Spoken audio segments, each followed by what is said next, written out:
All right. Well, thank you everyone so much for joining. We're all really excited to have you here, and we're so honored that Chris and Sarah are willing to do this with us. We've been doing these webinars kind of ahead of our different events. Our last webinar was Mark Coolwine, who ended up being the judge of our e-show, and now we're really excited to have Chris and Sarah kind of give us more of a classroom version of our upcoming in-person clinic. So I'm going to go ahead and let them take it away. Just remember, our first 45 minutes is going to be this classroom session with Chris and Sarah, and then we're going to roll into 45 minutes of Q&A. So we're going to go ahead and keep mics off during the first 45 minutes, and then if you are a member of Stock Horse Ireland, then you can turn your mic on after that. Okay, I'm going to let you guys take it away. Thank you again so much for being here. Well, hello everyone, and you're very welcome to our webinar this evening, and thank you so much to Stock Horse Ireland for inviting us. We're very privileged to be asked to come on and chat to you guys. So already we see some familiar faces and some maybe not so familiar faces. So hopefully if this is new to you, that you get something out of it, and if it's something that you've been playing with for a while, well, that you also get a chance. My name is Sarah Brady. I'm a 3-star Parelli professional. We live in Sallins in Kildare, which is half an hour outside of Dublin. So I'm Chris Brady, 3-star Parelli professional. My passion with horses is horse development. So I hope to get to talk a little bit about that later on, maybe. Yeah. Super. So I have like a little list of a few bits and pieces here that we want to make sure that we get to cover this evening. So if you see me looking down at my notebook, you know what I'm up to. So as I said, we are both 3-star Parelli professionals based just outside Dublin in Kildare. I have to be careful to mention that, in Ireland. And for those of you who don't know what that means is obviously the Parelli program was put together by Pat Parelli himself, and that's kind of dating back to 1982 when he first started doing his symposiums. And in true Pat form, he has everything kind of rated and ranked. So you start off when you're first qualified as a 1-star instructor, and that licenses you to teach groundwork. And then you progress to 2-star, and 1 and 2 stars are kind of mainly considered to be part-time Parelli professionals, maybe not like full-time, and with time and grade then you progress to 3-star, and it goes the whole way up till 6-star, which there are only I think about 3 or 4 of them in the world, and they tend to be kind of quite involved in the running of the Parelli organization and community. So that just gives you an idea so that you know when we say what our star rating is, what that means. Super. So just to give you a little bit of a background on us, I have literally grown up on the street that we are living on now still. I started off with ponies when I was quite young. My brother and sisters had ponies, and I came along a few years later. And my mum, I always say my mum got sick of being the groom, and they all got out of ponies by the time I came along. So I had to kind of beg, borrow, and steal rides where I could. And then I badgered them into getting me a pony when I was about 10. And I never really looked back then. I loved hunting. I loved going as fast as I could. For the first year that I had this little black and white pony, I had no saddle for it, so I rode bareback. Something I was trying to remind myself of last week when I was practicing. And then took a break for college and having kids. But what happened was when we got back into a position that we were able to have horses back in our lives, we went down the route of rehoming a rescue horse. Now, I'll get more into that in a minute. I'll just let Chris introduce himself too. Yeah, so I'm originally from Dublin, and my background in horses started off stealing gypsy horses in the back field and riding them around.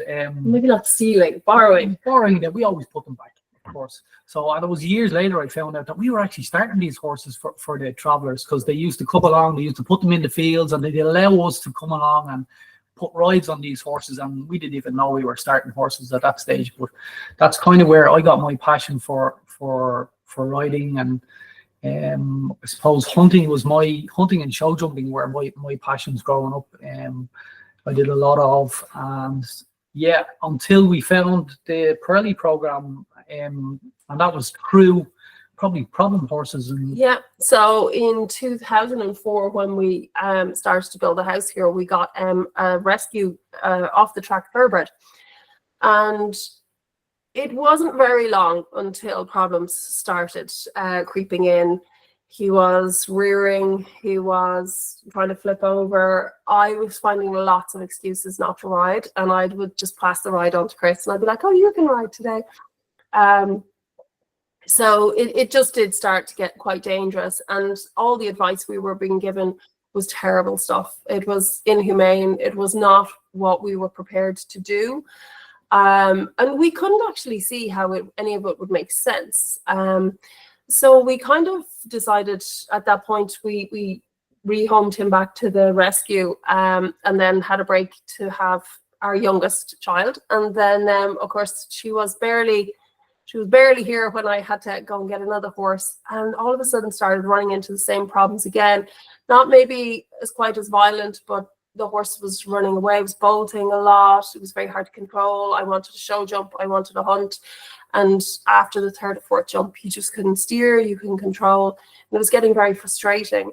And he wasn't even a very big horse. And I'm 5'10", like I'm not I'm pretty strong, and I wasn't able for it. So we tried to go hunting with him, and it was a complete disaster. So thankfully around that time, Horse and Country TV, I don't know if any of you remember Horse and Country TV, Parelli had a lot of TV shows on, and we saw some footage, and the guy brought in this crazy out of control chestnut horse, but within 10 minutes the horse was behaving himself and had great manners, and we were like, how is this possible? What voodoo is this? So the following Monday morning, I rang up the Parelli office in the UK and got us signed up and got DVDs and everything. So that's kind of who we are and how we found Parelli. Yeah, and I think from that first horse we got, just to let you know, like I would have been, and still am, a very confident rider.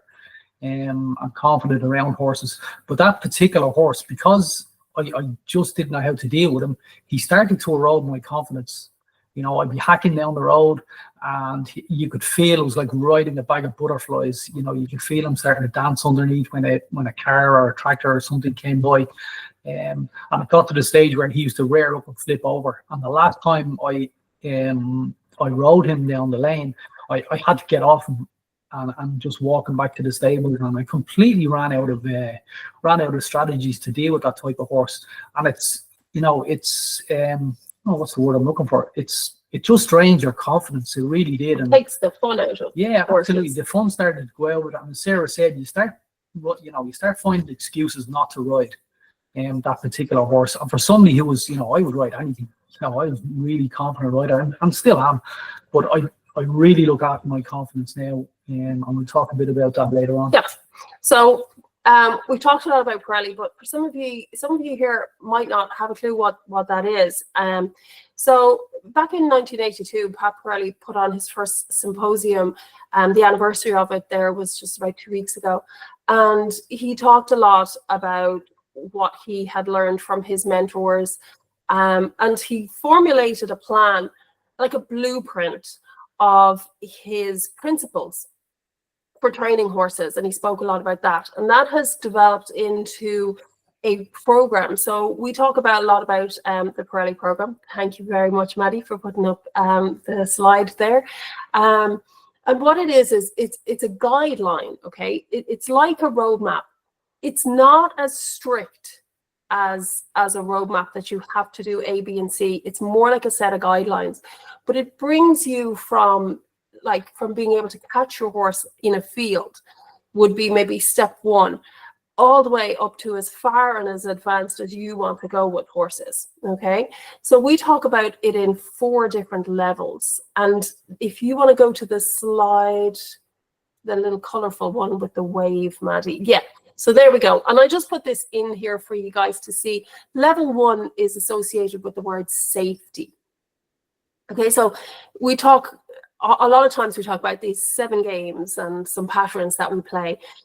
What I've often been quoted as saying is, at the end of a level 1 clinic, I'm really happy if you know at least that there are 7 games that horses play with each other. You don't even really have to remember them that well. We'll give you a piece of paper with them written on them, but you need to start to have an understanding of how horses interact with each other and how they play. And our goal at a level 1 is to keep everyone safe. Okay, after safety, then once you start feeling safe, you can start getting a little bit confident about how you're doing things with horses. So in level 2, it steps up a little bit. And then level 1 is on the ground only, that's groundwork. And then in level 2, we introduce the riding. Okay, so we do cover both in the program. And then level 3, as we get to level 3, if you're safe and you're getting confident, it starts to become fun. And then obviously, and as Pat does a great job of explaining this, he says, is it exponential is the word? I'm not too sure. So it's like 5 and 5 is 10, but then 10 and 10 is 20. And then 20 and 20 is 40. So it grows exponentially each level as it goes forward. And then level 4 is excellence. So in level 4, then that's where we would say that's the foundation training. So whether you want to do dressage, show jumping, whether you want to do trail classes, whether you want to do Western pleasure, whether you want to do reining, whether you want to run down a cow, whatever it is, the basis of everything you're looking for is in level 4.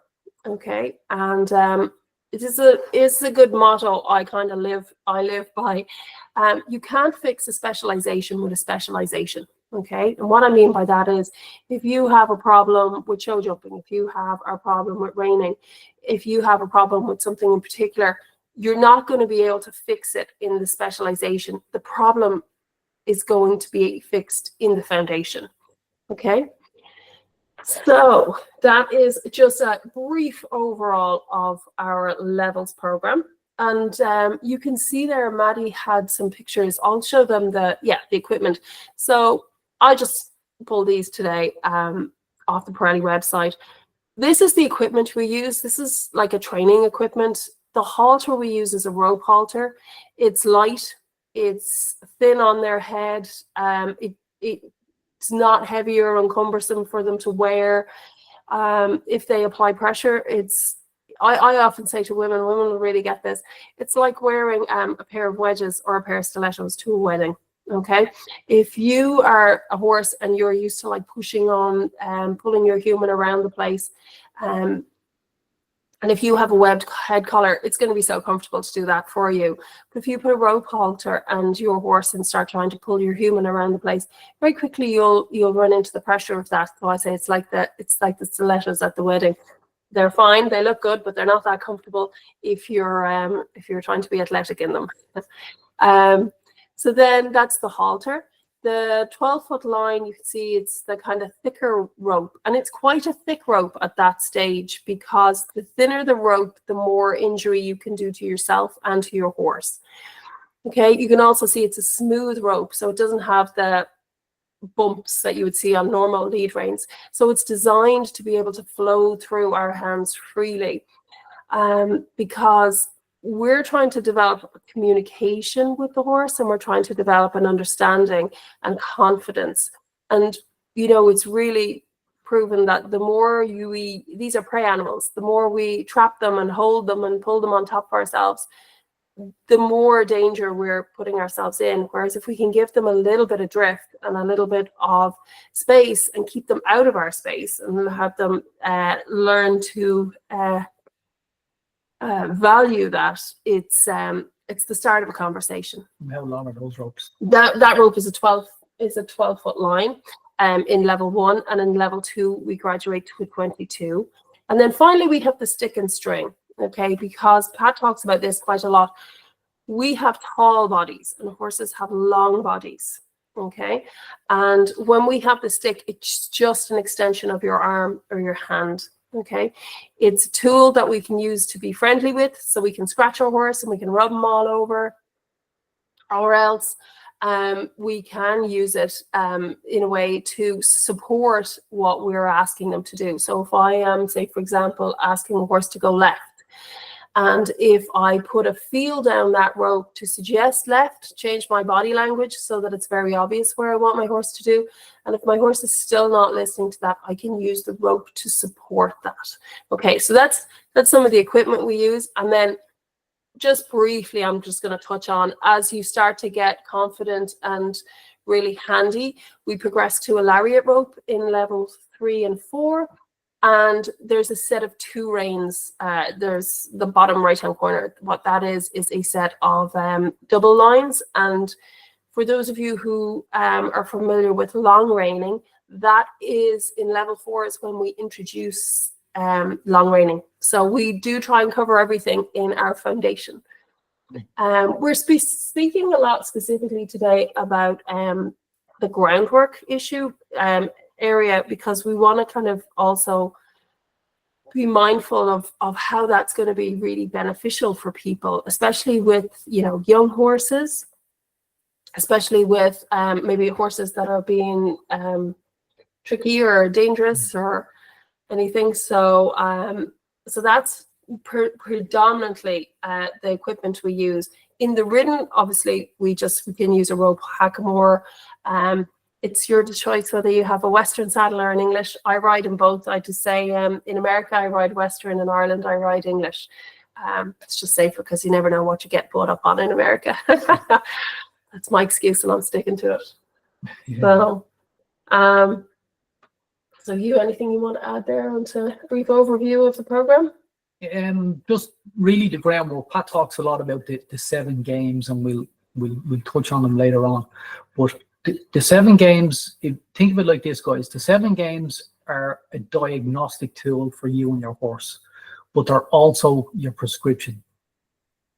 So, you know, when you're playing these 7 games, whether it be, you know, horses play dominance games with each other. And Pat would often say that he who moves their feet is the loser. So in these 7 games, really what we're trying to do is we're trying to, you know, it's applying pressure appropriately to a horse, whether it's rhythmical or a steady pressure. And as we apply that pressure, pressure has, you know, pressure is information. And that information has to be delivered in a way that's appropriate to the horse at its kind of its age and its stage. So for instance, for a horse that, you know, that's never been handled, playing a porcupine game, which is what we call a steady pressure game, may not be the appropriate game to play with that horse first, because in a herd they're used to playing more of a driving game, more of an energy of the herd and moving each other around. So we'll talk a little bit more about the 7 games and how appropriate they are on the ground first, and how they transfer then into the ridden later. Okay, perfect. So yeah, so Chris spoke there about our 7 games, and that's basically our ABC. That's our alphabet.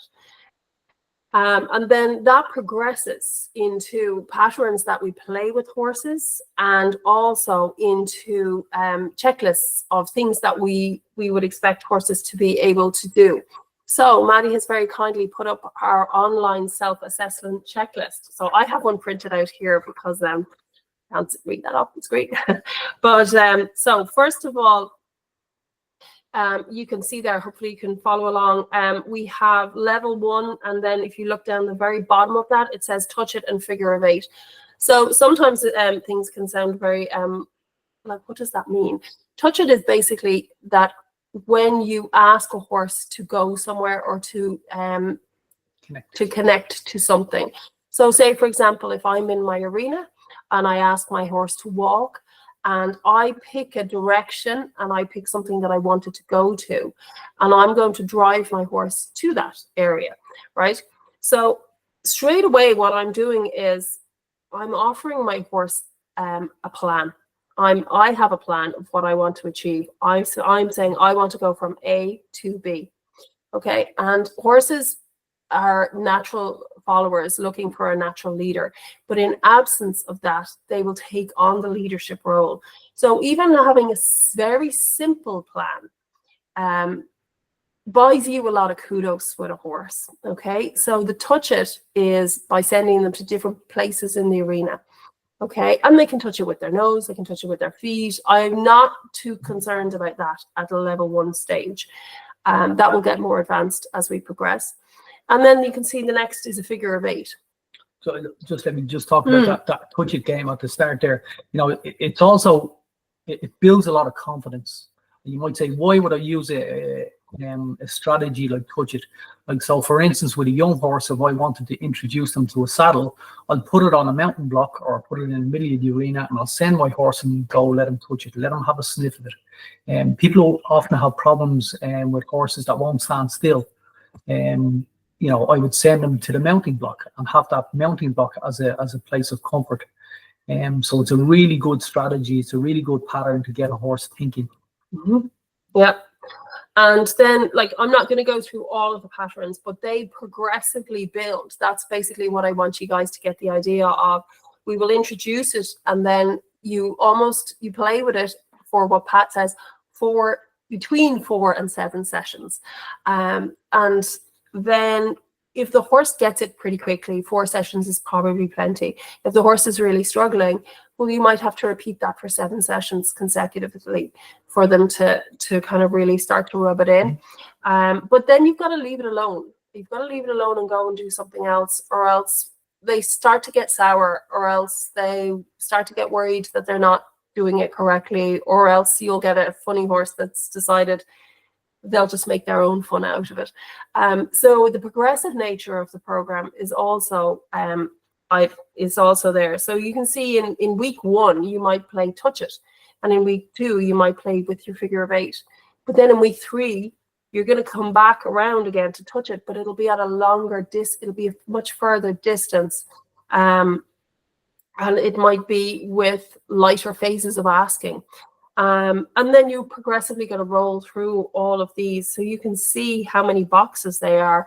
You've got a good probably 6 months of work there ahead of you.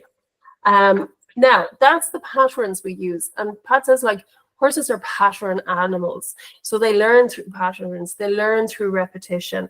And that's something we want to encourage. I often hear people say, oh, I didn't ask for that. And I challenge them oftentimes, and I say, you didn't ask for that, but isn't it great that your horse is trying to figure out the pattern or figure out the program? Because once they start to try and figure it out and they're meeting you halfway, it's a chance of partnership. Okay, so if we go to the next page, then you'll see the next page is tasks. So all along here, we have loads of different tasks. I'm just going to pick some level 1, haltering with savvy. How good is but if you arrive out to the pasture to bring your horse in and you arrive out with your halter and your 12-foot line and the horse runs away, well, there's a little bit of feedback. So we kind of really are quite strict on, like, paying attention to the small things. How is a horse for, like, having his feet picked out? How is my horse at, like, if I'm in the stable and I want him to back up so I can muck out a certain corner of the stable, is it safe to even be in there, first of all? And B, if I ask them to back up, will they do that? Because some horses, you ask them to back up and they say, how about you back up instead? So we've a list of tasks, and that's what we would expect to kind of progress through as we go through. So that's kind of giving you a little bit of a heads up of some of the things we'll be looking at when we're up on the 23rd with you guys. So we're very excited for that. Yeah. So that's kind of gives you an idea. And just, I'm not going to go through all of the 4 savvies, which are the groundwork, then the liberty, which is basically the test of whether your groundwork is working or not. Your freestyle riding is riding on a loose rein. And then your finesse riding is riding with concentrated reins. Okay, so again, the freestyle is there, all the patterns we would use. But I do want to touch on a little bit about how is this appropriate to Stock Horse Ireland, and how is this appropriate to people who are involved in that. And years and years ago, where all of this basically started is the vaquero tradition. When horses were brought over to America, there were so very few that even, first of all, I suppose, survived the trip. And then when you got there, if you had run into problems, or you didn't have an option just to sell them to someone down the road, and that was the end of that, you had to solve your own problems. So the horses had to be brought up with a really good foundation. They had to be brought up understanding the work, understanding the job. There's a lot of things in that vaquero tradition that we don't necessarily have in the English riding world, or even sometimes I think in Europe, we get a little bit complacent, and we don't understand why would a horse ever need to be hobbled? Why would a horse ever need to stand still for mounting? Why would a horse need to do all these things? Because back then, and even to this day, the last ranch I was on was 45,000 acres, and that was considered really small. If you have to get down off your horse to doctor a cow or to do anything, there is probably not a tree or a fence or anything you can tie your horse to. So it would be really useful if you did need to do anything that you could hobble your horse, or you could at least tie your horse successfully. How many people have seen horses at shows tied to the trailer, or they can't even be left in the trailer? Someone has to keep it walking because they haven't learned the manners that they need, or the patience to be tied, or to stand on their own 4 feet. So a lot of these things sometimes can get kind of swept over. But so the vaqueros brought the tradition, and then that tradition is very firm in the cowboy way of life. And then where Pat learned it from was, I suppose the godfather of this is Tom Dorrance, and then Tom Dorrance, Pat was one of his students, and also Ray Hunt, and then Buck Brenneman obviously is one of Ray Hunt's main proteges, and it kind of filters through this way. So that's kind of where it comes from, and that's why it's relevant. But I like to think it's relevant not just in Western, it's relevant in English, it's relevant to just even good ground manners, being able to lead your horse in and out of a stable. Yeah, Pat often talks about these being the perpetual habits and skills that both you and your horse need to have a partnership and a relationship.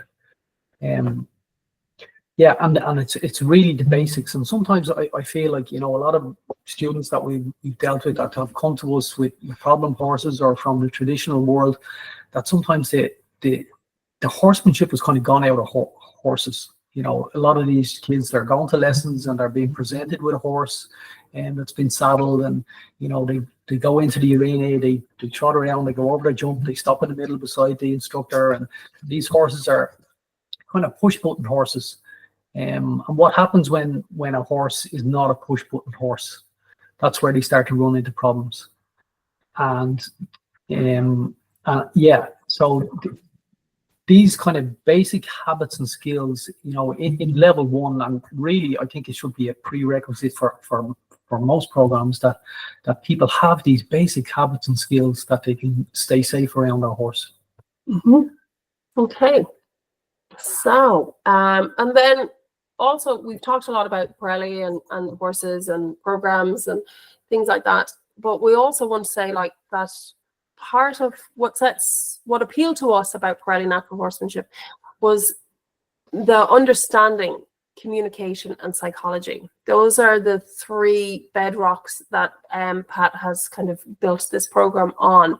Okay, so you can go onto YouTube and you can look up any number of natural horsemanship techniques. Absolutely, knock yourself out. There are thousands of them there. But you don't really often hear too much about people talking about the when, the why, when to quit, all of these things. What is appropriate in the manner for that horse?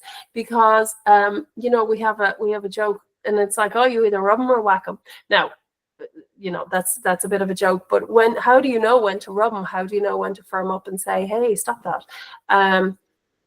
Because we have to try and understand the horse first of all. Okay, and once you start to understand the horse, the psychology can become quite easy.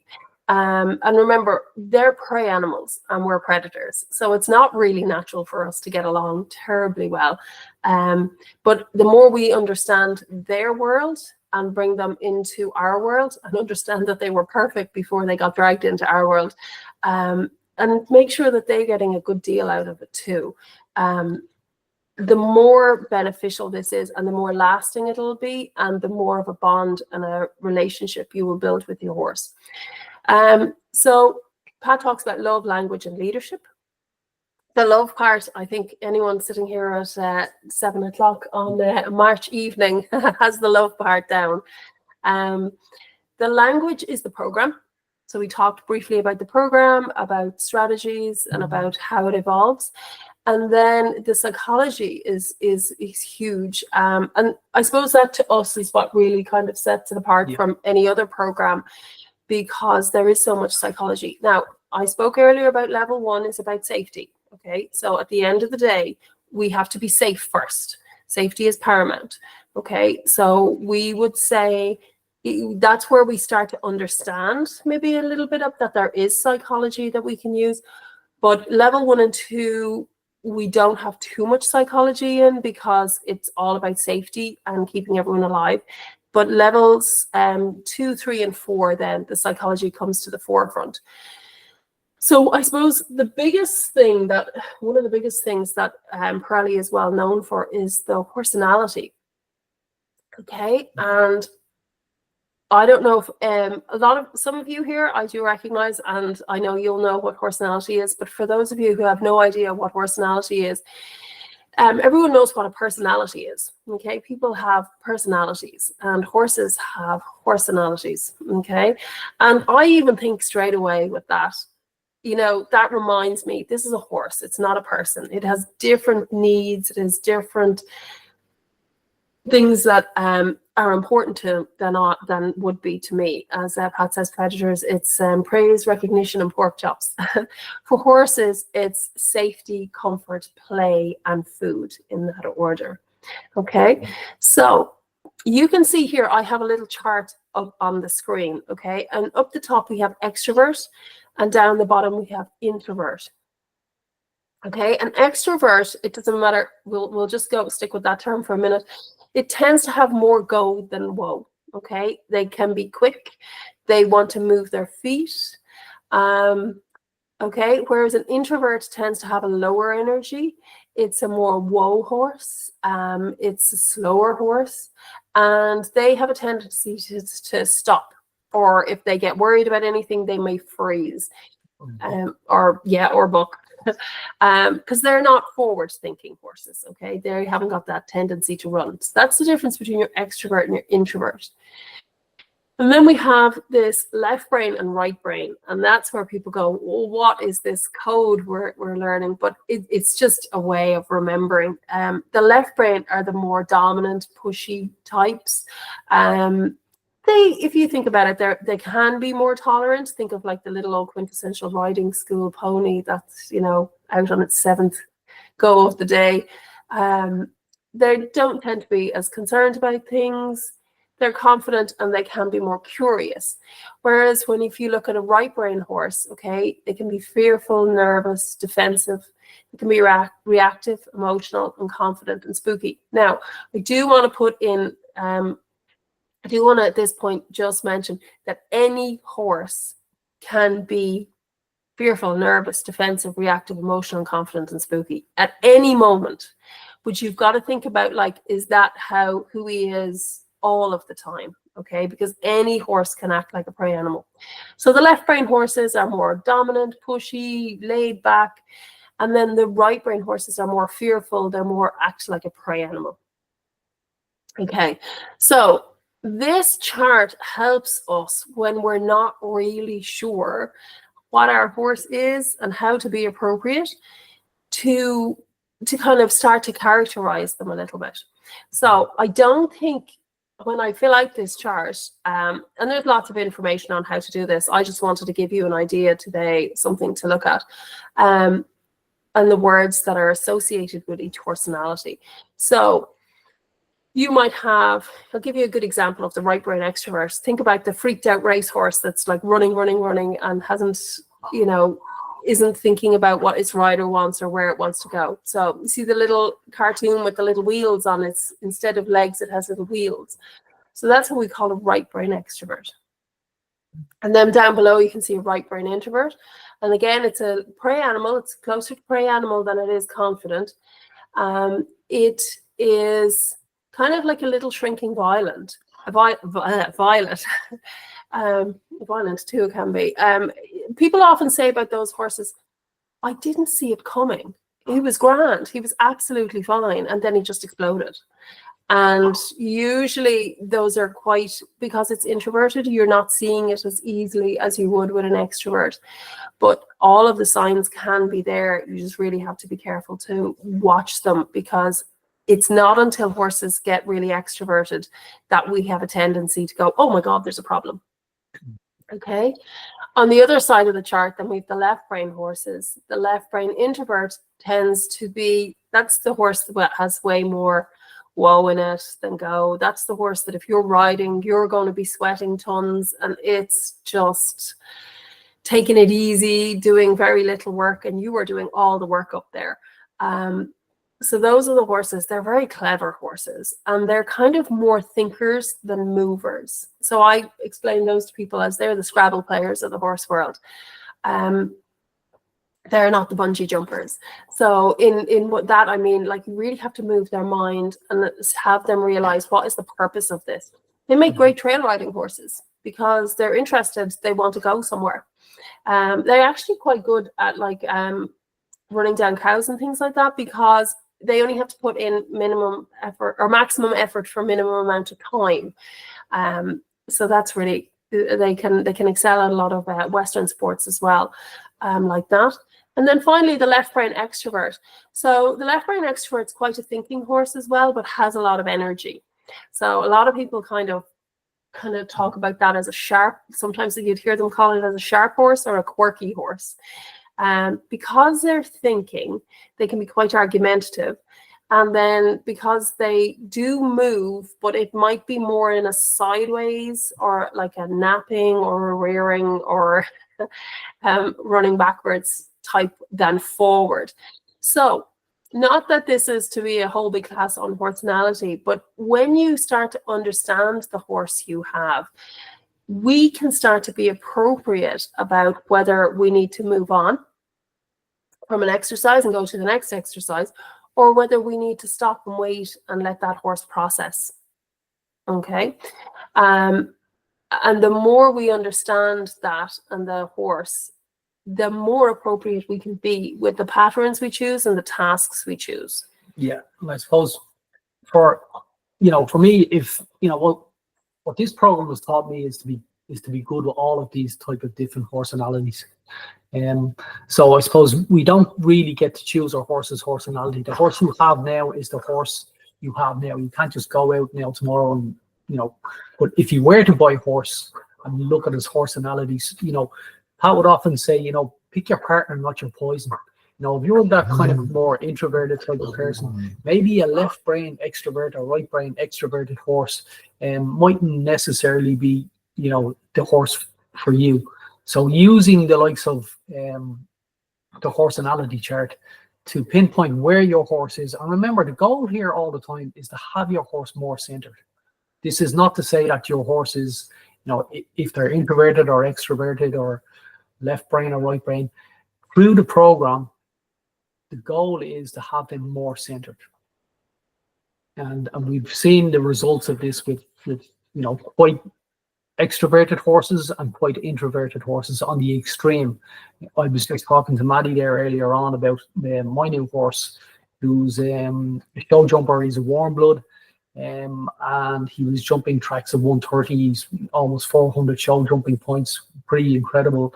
But he was so extroverted and running on adrenaline, he became dangerous to ride, and to a point where he was sold a couple of times and he bounced back to the owner. And he's my partner now.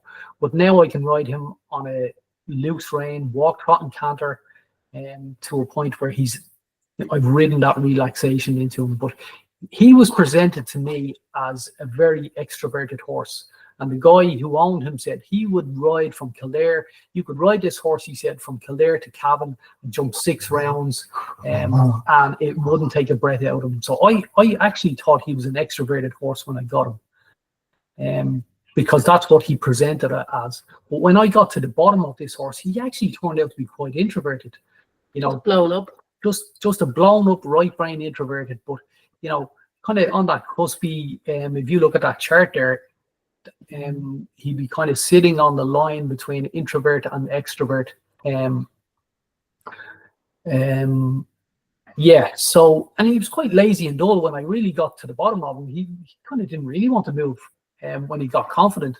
So it's just interesting now, and I'm just working my way back to the center all the time with him.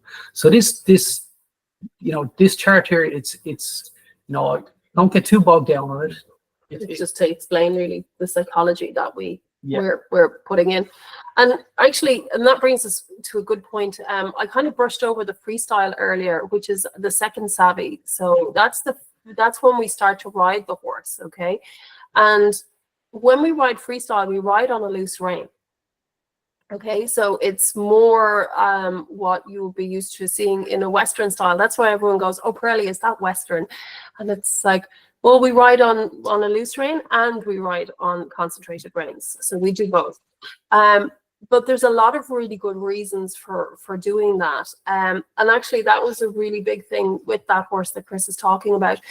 The minute you started to ride him on a loose rein, he'd never been ridden on a loose rein before.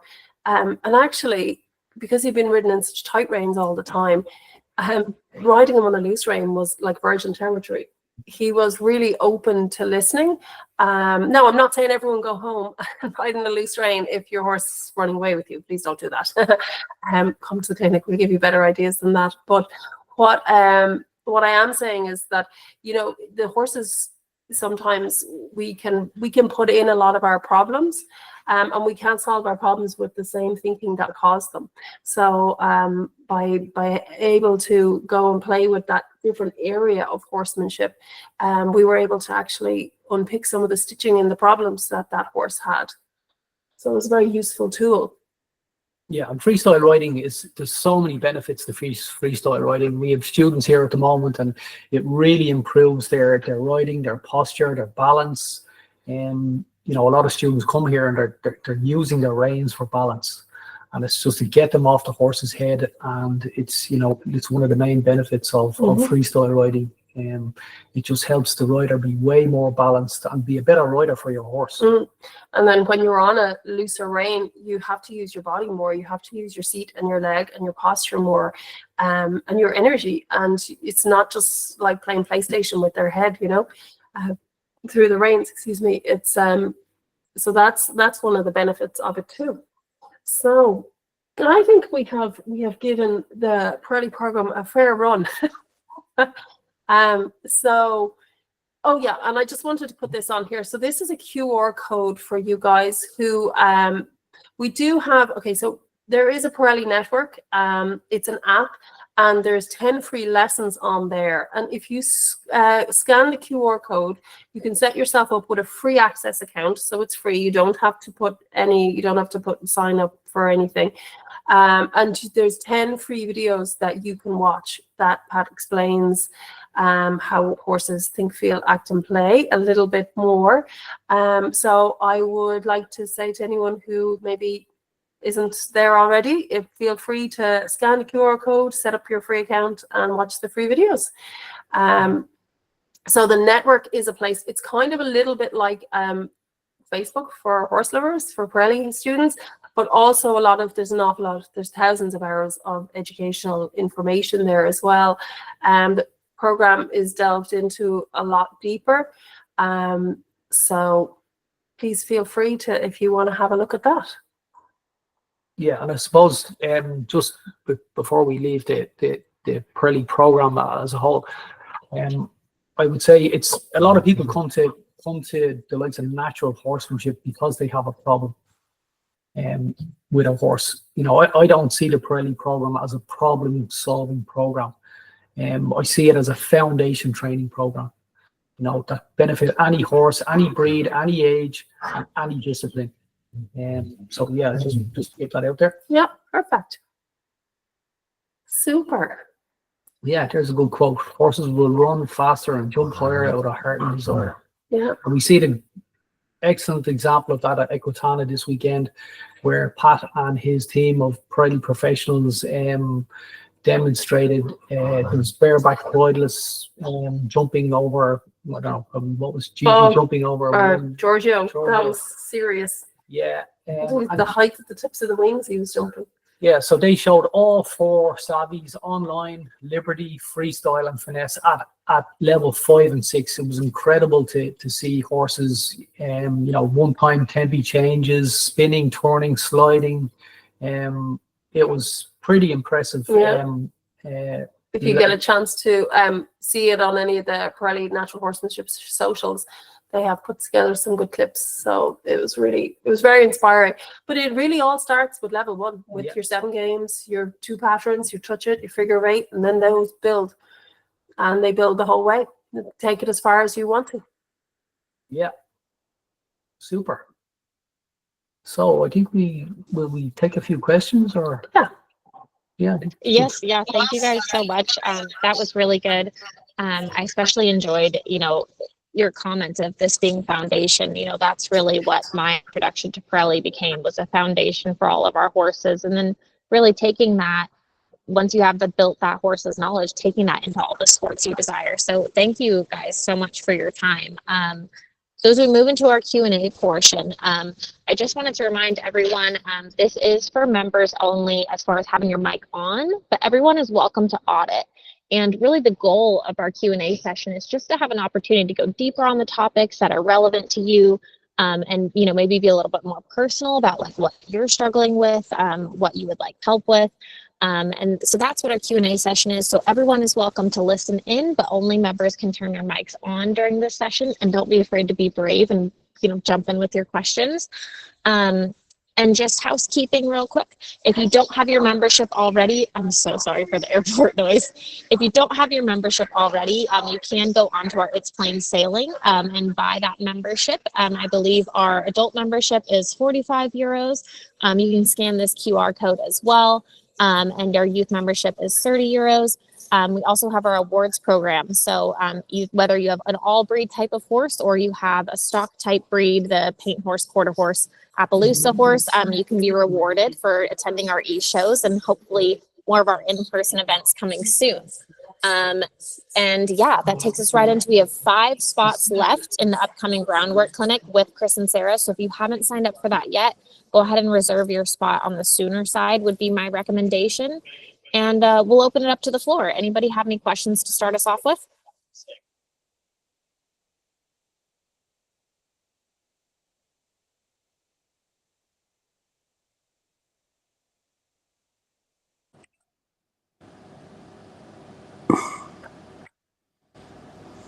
Yeah. Hi, Derek. Yeah, Yeah, if you'd like to hi, ask your question. Oh, yeah, perfect. We yeah, can hear you. can you hear me? I hope so. Thank you very much, Chris and Sarah, for that presentation. I'm a big advocate of groundwork, and I work with intern students and everything else. But the only thing I'd noticed there was no mention of body language, how the horse reads the human body language, and equally vice versa, because my experience, and I work with a round pen, I don't go down equipment route at all.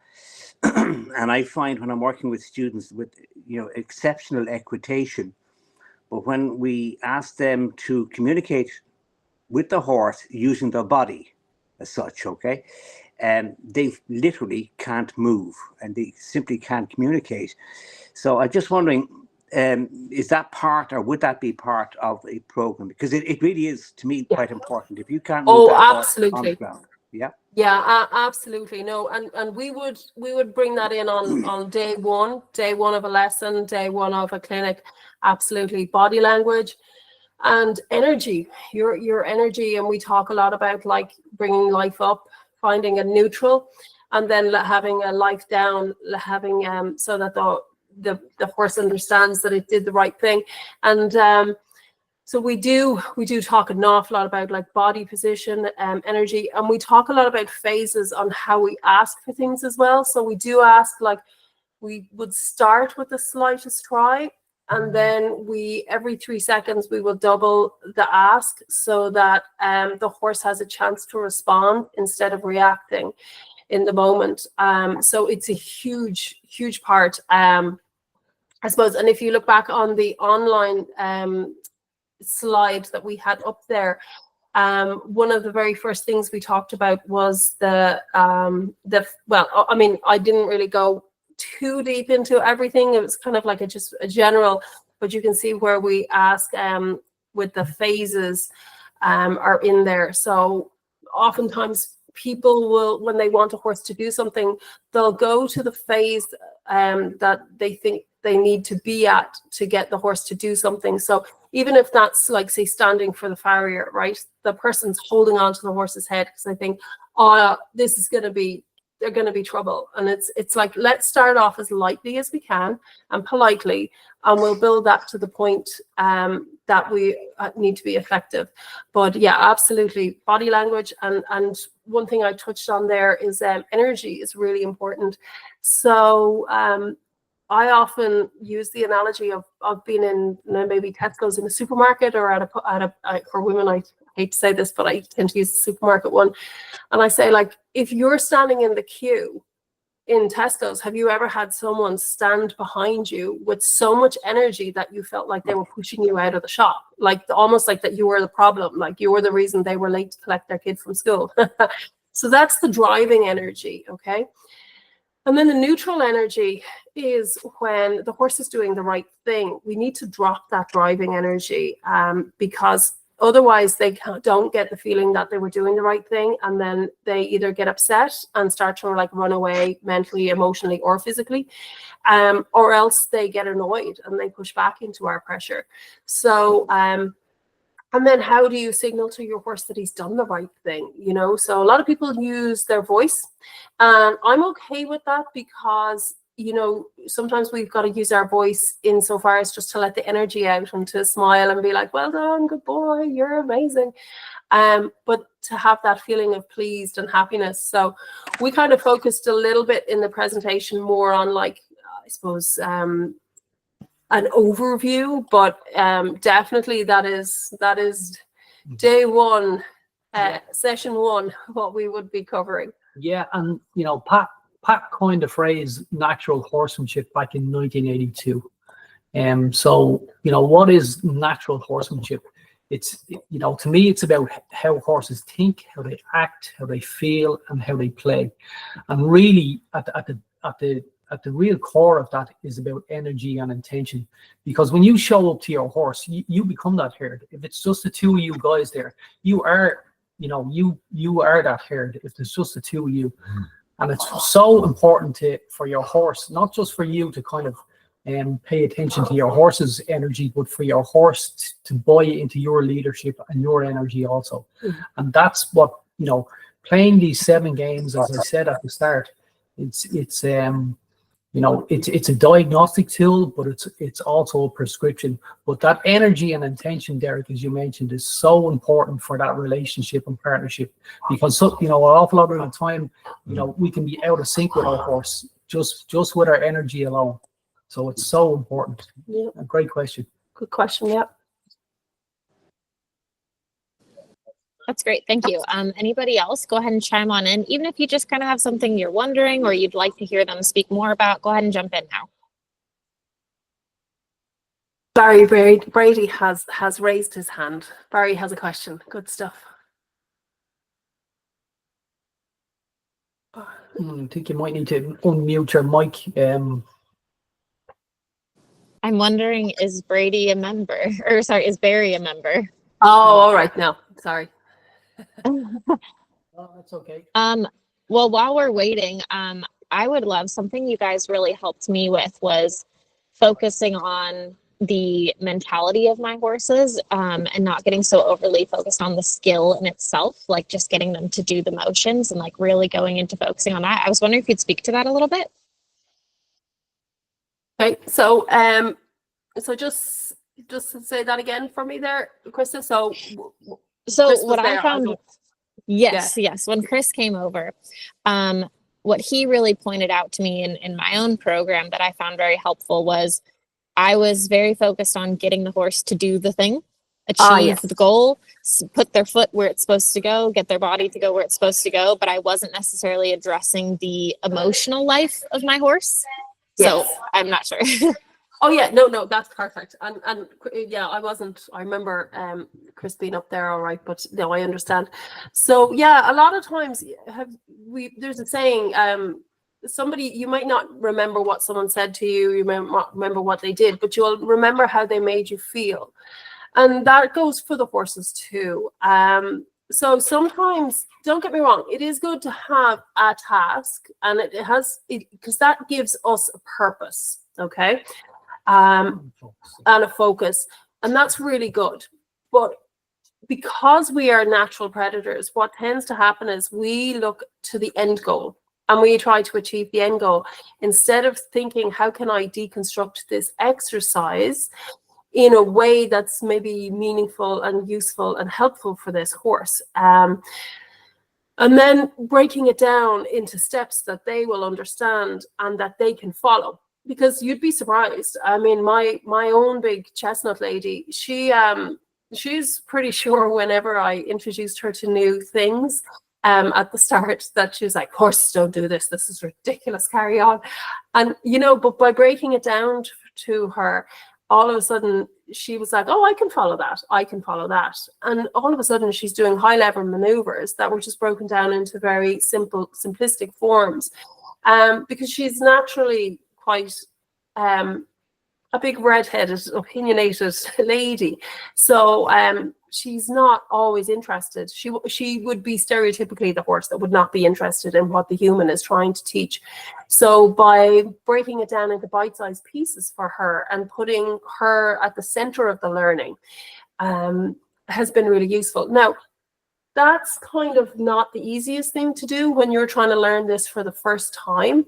And this is something actually I really wanted to touch on. So I'm really glad I got you asked this question. Parelli, first of all, is a people training program. It's not a horse training program straight off the bat, because we need to teach the people how to be appropriate for the horses. And that's why Pat would always say it's a person training program. When the person starts to be able to manage themselves, their energy, body language, their tools, space and time, then they can start to kind of add in this, the techniques and the breaking it down into the footfalls and all of these amazing things. But when you can't master that straight off the bat, it can sometimes lead the horse and human into a bit of a downward cycle on things. I'd have seen over the years. So by bringing that focus back into our brain about like, okay, how does my horse understand this? How could I make this simpler? What can I do to make it easier? It has so much more benefit for the horse, and it makes us cleverer as horse people, because then we go, oh, it's okay, you just have a problem with this, let's just do this, and then we can put it together and it'll be that. And the horses are really willing to follow us if we prove to them that we have a good plan to start with. Yeah, and sometimes they, again, I call Pat a lot, and some of the things that get in our way are being direct line. Pat talks about anthropomorphism, which is basically putting human thoughts and emotions into horses' actions, being autocratic or chauvinistic. And a lot of the time, we can show up and show the horse who's boss. That would be an example of being somebody who's very autocratic or chauvinistic. But the direct line thing is where, this is what the program has helped me specifically, is being just thinking outside of the box, because a lot of the time when I ran into problems with horses, it's so easy to blame the horse, to kind of go, that stupid horse won't stand still, he won't, he can't. And then you have a list of can'ts, won'ts, don'ts, and yeah buts. And they're all, you know, it becomes very negative then. But what this program has taught me is to be a puzzle solver. But really, when I got to a stage now in my development, now I can teach horses to be puzzle solvers. And that goes into the horse development. But I had to become a horseman first before, and I've done that through the program. You know, I wouldn't consider myself to be any way talented, you know, around horses at the start of my career. But this program has allowed me to achieve extraordinary results, and that's what this program has done, and it's done for thousands of people all over the world. Has allowed just ordinary people to achieve extraordinary results with Their own horses. their own horses, not these big, you know, expensive warm blood horses, but you know, these Tony the ponies that are that you and I, you know, the regular people with regular horses achieving extraordinary results. And as I said, Kotana was a great example of that this weekend with Pat and his students. So yeah, but just back on track to your question, and the product, you know, the process doesn't always end like the end product, and it's up to us as horsemen and horsewomen is to teach our horses and break it down into bite-sized chunks for our horse to learn. And we talked about pressure earlier on and appropriate delivery of that information at ages and stages, and that's really where you start to think outside the box of how you can break things down. Absolutely. No, that's really great. You know, just thinking of expensive warm blood horses, nobody needs the expensive warm blood horses. You need a quarter horse, a paint horse, or an Appaloosa, obviously. No, Yeah, absolutely. all right. Anybody else? I'll go ahead and let someone else jump in here. I have a question. When you guys were talking about horsenality, Chris said something about finding a horse whose horsenality kind of matches your personality. And I just wanted to know kind of what you guys thought were good ways to assess that, either with a horse you've just purchased that you're not familiar with, or the horse you're looking to purchase. What are kind of quick and easy ways to get kind of a good idea of what a horse's horsenality is like? Okay, so we looked at that chart, and on that chart there was lots of different kind of telltale things that you could see, you know, if the horse was getting brazy, if they were, you know, lots of different things. But what we would say is that if you look at the chart again, there's a mild, a moderate, and an extreme band on that chart. Okay, so you can see the very, very center is a very light green colored, right? So we would say that is the center. That is where you want your horse, really. The closer to that X, the better, okay?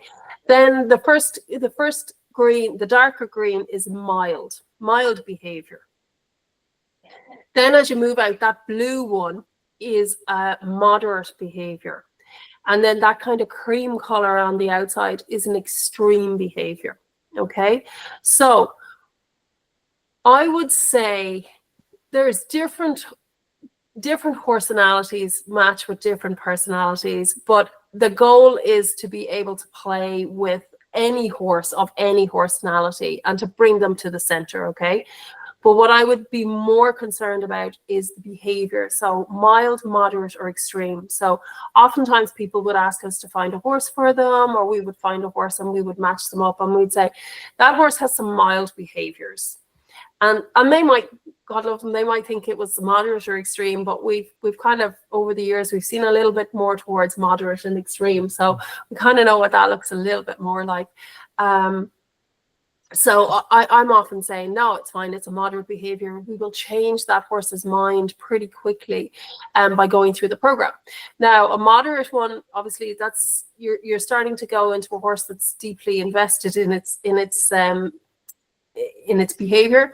And then extreme you know, that's quite dangerous then. We're talking professional level. Yeah, you're talking professional level. So we do have a rating system, you know, and actually that's what really Pat has been really good at, is bringing out, like, he's very left brain himself, and he's always about like systems and 1 to 3s and, you know, rating things. And we would say a level 1 horse is a horse for a student who's like maybe level 1 or 2 in the program. Level 2 horse is for a student who's maybe like playing in 2 and 3.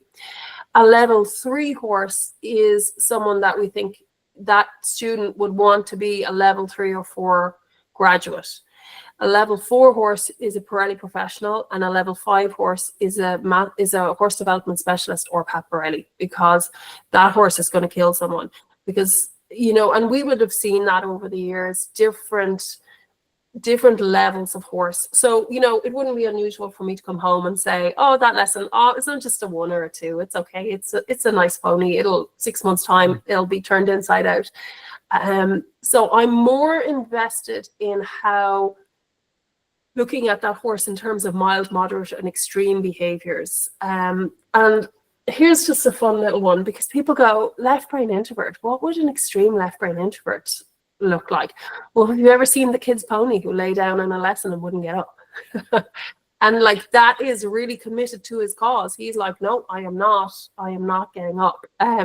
So that can be, it doesn't have to be crazy bucking and rearing and spinning and doing crazy stuff to be very invested. I know some horses who exhibited some very wild behavior, but like scratched the surface and it was like, that's all they had. You're like, seriously? Okay, on we go. And when they realize that those options, you know, they're not paying dividends, they give up on those behaviors. So it's about what you reward, you know. So there we go. But I mean, over the years, I've seen some pretty introverted people with some extroverted horses, and that's worked. Yeah. I've seen some introverted people with some introverted horses, and that's maybe not worked as well. Or so it kind of depends more on the level, the behavior, and the spirit level of the horse. There we go. Yeah. And Pat often talks about, you know, horses' personalities is based on their innate characteristics, their learned behavior, their environment that they're brought up in, and then their spirit level. And that's a big thing. I remember years ago we were up in Northern Ireland playing with a stallion up in Northern Ireland, and he was a problem horse. He was supposed to be going to Aiken, and it was a trailer loading problem. But this horse had a spirit level that I'd never experienced. You know, he was so committed to his behavior, it was off the charts. You know, he was 100% a professional's horse, that behavior. Yeah, so that can be, and the fact that he was a stallion was like an amplifier. Yeah, it was like an amplifier of an already perverted behavior. So yeah, and he, you know, and even if he was gelded, he still had a high spirit level. But yeah, that combination of his testosterone and the spirit level was just off the charts. Yep. So, but again, horsenality it's a strategy. Okay, it's great to be able to recognize what type of horse, innate horsenality. But you know, as I say, on any given day, I can, you know, I have a very, very centered horse, and my how old is Whiskey now? He's 19. He's 19, and he came to me as a 4 or 5 year old. He was already hunted as a 2-year-old, 3-year-old. He came to me with no breaks. There was no bit you could put in his mouth would stop him. He was, but you know, through the program, and quite quickly, you know, through the program, he is so centered. He's an absolute. He's like one of those kind of unicorn horses who's on any given day in any given session he can be really dull and lazy, or I can just click my fingers and he can be like a Ferrari. So he's you know, he has that ability to be all kind of 4 quadrants but very centered. Yeah. And that's what you want. You want to bring your horse to the center where it's almost impossible to tell their horsenality. Yeah. That's how you know you're getting somewhere where you can't, when you look at them and you go, oh, I can't, it's really hard to identify what's going on, you know. Thanks for that. So, good insight.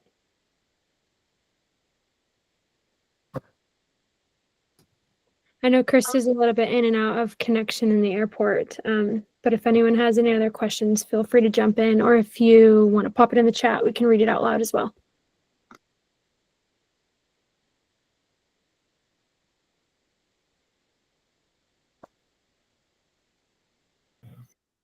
Raise their hand. Go ahead, Saoirse. Hi there. I was just wondering if you the way I'm understanding this as you're going through it is like it's like so the horse will progress along a series of levels. Yes. Is it common for them to I'm thinking about like particularly training any animal, even children, they can get to a certain point and then they can experience like a sort of skill regression. Does that happen? So yeah, I mean we would definitely see that over the years. More so with horses that come in for training. So Pat talks about positive, progressive, and natural. The progressive part is really important because it doesn't take long for your horse to figure out all the tricks in your bag. Okay, they can figure them out pretty quickly. So when you start learning anything new, you know, obviously there's like enthusiasm and we're learning things and it's so interesting. And then what can happen is we tend to, as humans, just keep doing the things we like to do. And we keep doing the things that are easy. So we don't necessarily progress into maybe the harder areas. And I mean, I can even testify this sometimes to some of my level 3 and 4 students. You know, sometimes you have to get the old cattle prod out to come on, get your lariat out. You've got to get handy with this rope too, because they've gotten pretty useful and pretty handy at a certain level, at a level 3. So we can all kind of taper out a little bit. And that's where being progressive is really important because it just keeps our skill set sharp. Where we have experienced it with horses in training is usually when horses come in for starting. You know, the first couple of weeks, the horse is a little bit like, where am I? What's after happening? And they can row along pretty well. They can row along. This is why we don't really do like 3-week starts, because somewhere in around week 4 or 5, the horse goes, oh my God, I see what's happening. And then they can decide like, no, hold on. And they'll almost like try and reverse a little bit and say, oh no, I'm not going to be a riding horse. And that's where you kind of need help to get over that kind of, you know, you need to have more arrows in your quiver, shall we say, to get through that sticky situation. Because, you know, a lot of people can overwhelm a horse to get a job done. But pretty soon the horse figures that out and goes, hey, I see what's happening. I'm not playing ball with this anymore. So that's where we, you know, the training and the progressive nature helps you to have something, the next thing to focus on, not just kind of doing what we kind of like to do or what we find easy to do. Yeah, and I think you know, if you're playing with a particular task, you know, 4 to 7 days in a row, there's so many things to do in this program to keep things positive, progressive, and natural. Like, you know, Pat, you know, as I say, it's very sequential. He has the horse broken down into 5 different zones. So you have 7 games and 5 zones at different lengths of rope, a different walk, trot, canter, stop, back up, sideways. Like the combinations of things you can do with your horse, both in the saddle and on the ground, they're pretty infinite. And the patterns that you ride, and you know, your integrated patterns. So when you do come up with those horses that you know, after a couple of weeks, or you think you've that's where you need to seek help. And everybody needs help. You know, Sarah and I continually go back to the well every year. When I say that, I mean ride with Pat every year. We're going back for a month in October. You know, Sarah's teaching courses out on campus, in their new campus in South Carolina, and we both studied with with Pat in Florida and Colorado, Australia, the UK, but that's where we go back to the well. When we plateau like that, or if I always pick up the phone. If I've got a problem, I'll ring somebody who I trust, and I usually go upwards. I can go sideways with Sarah, and we can bounce ideas off each other. But if I'm going to look for help, it's usually to the man himself, which is great. But great question, and yeah, you can run into those horses that do plateau. Absolutely, like it's like any, as you say, like the kids as well. Like we have 3 kids, so most of them are they're functioning adults now at this stage. But Just about. but we've been through that. We've been through all those ages and stages as well, and that's helped us. And this program has helped us along the way in terms of our attitude. And again, there's Pat talks about 7 keys to success with horses.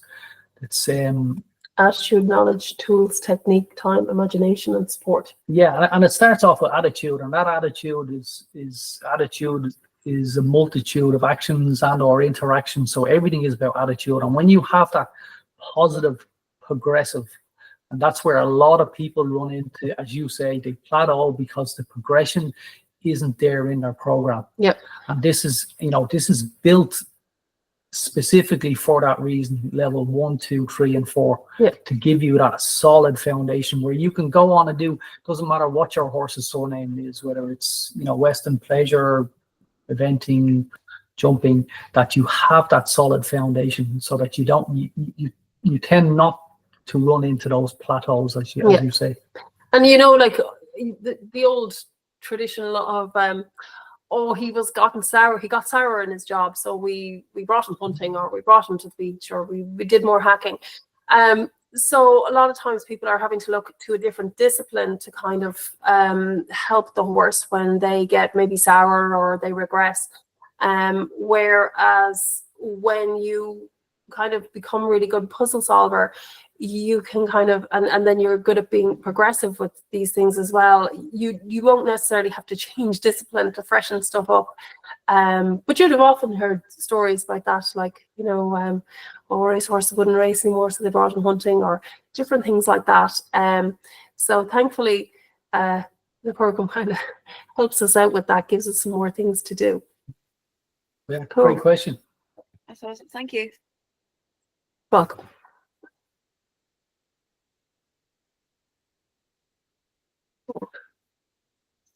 So, I suppose, any other questions there, guys?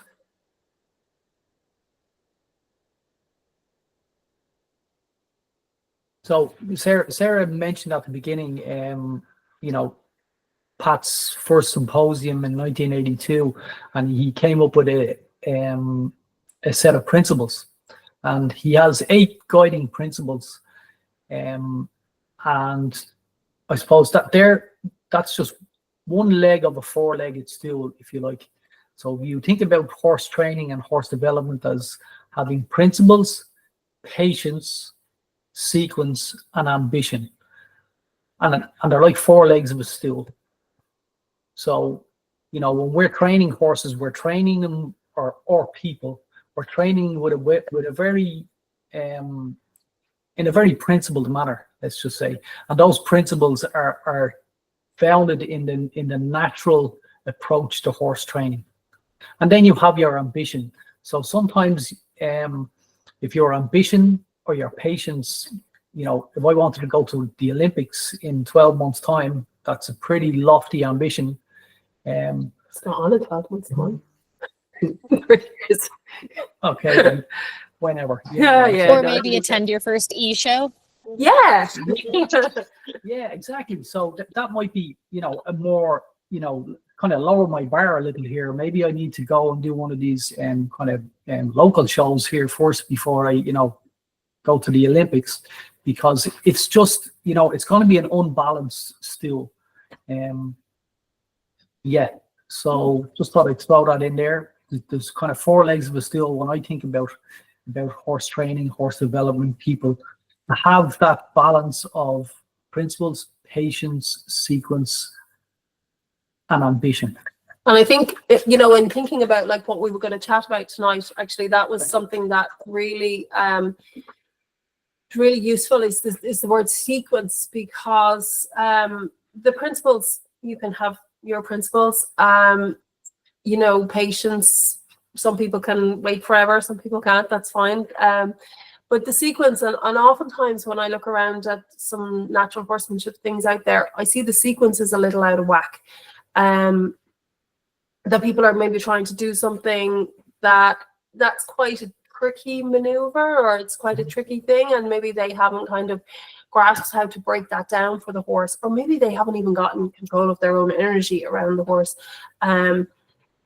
So the sequence for me, that's, I suppose, one of the biggest things I take from the Parelli program. And I notice when I watch and observe people with their horses, and I go, they just need a little help with the sequence there, you know. And you know, there's a great saying: develop forward, fix backwards. Like, we all want to crack on and get stuff done, and we all want to do cool things. But have we the ability then to go, oh, that's broken, oh, I'm going to fix backwards to that? Instead, oftentimes we keep trying to develop forward, and we don't get back to that. So that's where, like, for us, I suppose that's been really useful. Cool. Right. Absolutely, that's great. If anybody else wants to jump in, you can raise your hand or just turn your mic on and jump on in. We'll give you maybe a minute or so here to make sure everyone has a chance, and then we'll wrap up.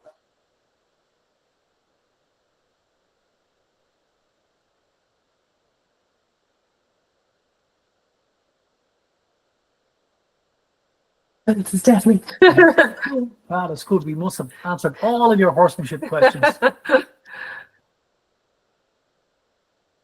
Super. Well, I suppose just to wrap it up, really, thank you so much for your attention and respect this evening. Sarah does a lot of these. I don't do a whole lot of them. You got dragged in. I'm used to being on the end of a rope somewhere. Oh, that's good. That's all good. No, and thank you very much. Thank you to Krista and to Maddie for organising this and for inviting us and Stock Horse Ireland. And we're really excited. We're coming up on the 23rd to do a day. So really excited about that. I can't wait. So that's only in 2 weeks' time. Time is ticking. So I think there's some spaces left, Krista. You might know, or Maddie. Yes, we have 5 spots left. So if anyone's wanting to join in, now's your chance to sign up. And again, like, you know, if people are wanting to support more types of webinars like this, membership is the way to do that. And we'd love to have you. You know, our mission as Stock Horse Ireland is to promote the breeds, of course, but once we have the breeds of horse, you know, it really helps to get them broke and get them doing things. So we're more than happy to help host more of these. Yeah, absolutely. Exactly. Well, thank you guys so much for your time, and goodbye, everyone. And yeah, hopefully we'll see you all soon. Super. Super, guys. Thank you.